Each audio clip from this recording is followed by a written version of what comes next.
A number of folks have asked me whether Reviv lengthens the midface, and I always say no. I think it's important to explain why. It's important to first understand why this myth exists in the first place. And the reason, well, there's probably several reasons, but I think one of the main reasons is that a lot of people that use dental splints, splints that are given to them by dentists for things like bruxism or TMJ, a lot of them have some design differences that I think could lengthen the midface. The main thing is what dentists like to call indexing. So indexing is basically when you wear a splint. So for example, if you wear a splint on your lower teeth, it has kind of grooves such that your upper teeth fit into it in a what I call a locking bite. So like they fit together in a specific position. And I view that as a bad thing. It breaks one of my two rules. So my two rules are very simple. One is put height between the teeth, and two is don't lock a position, right? Whereas index splints lock a position. So the question is, why is that bad? So my view is that it's bad because when you lock a position, rather than stretching this soft tissue, the soft tissue can actually contract. The reverse effect happens. And I spent years, because I started with Styrecta and progressed at first, but then I kind of went in circles and sometimes even regressed, using a locking splint. So Styrecta locks a specific bite. And I didn't understand why I wasn't progressing further. And it wasn't until later that I realized, oh, okay, you cannot lock a bite.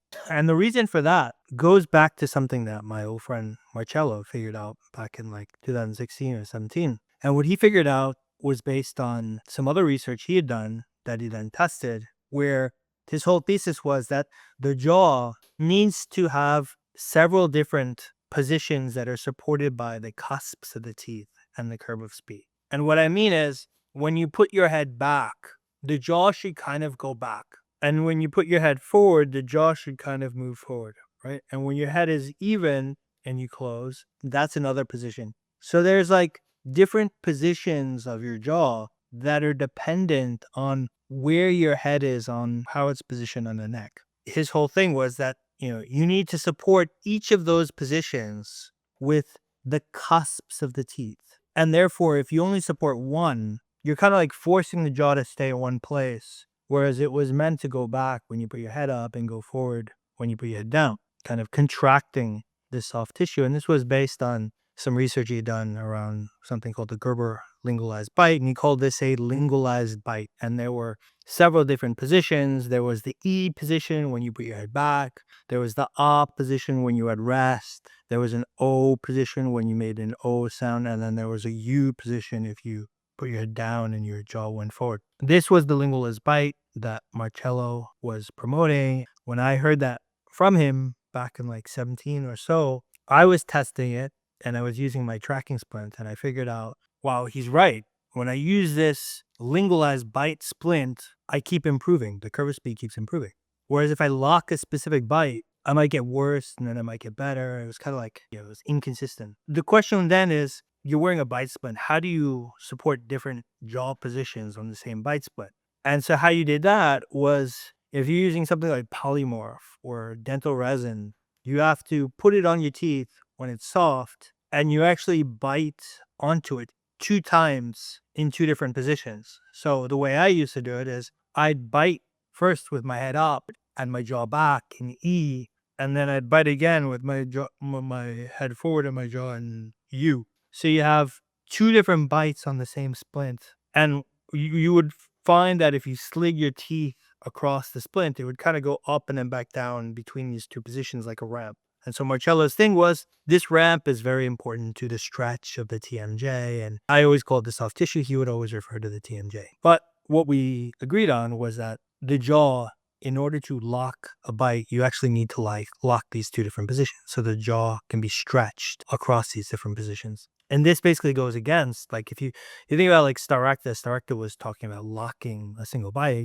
They've got their plug and play. You lock a specific bite. You look at Mewing World, which was based on Styrecta. Also, the way that they do their polymorph paths is that you lock a bite. Me and Marcello both completely kind of figured out that that was wrong back in 17 or 18. And I haven't been doing that since. And I think that a lot of people that are doing that, their story will be consistent to what I had happened to me for several years from 14 to 17, where I would just go in circles, right? And most of the people that I know that have done sta recta, and I know the people that were doing it 10 years ago, that is exactly what happened to them. They went in circles. If you do not index a bite, or rather you just add vertical and you keep it flat, that is kind of the hack, right? Like you're not having the two bite positions, but it actually still works. Like it still stretches things because you added height and it's flat. So that is exactly what a Reviv or a Myobrace does. Back then I was using a Myobrace and I was figuring out, oh wow, like things keep improving with a Myobrace, and actually Marcello as well.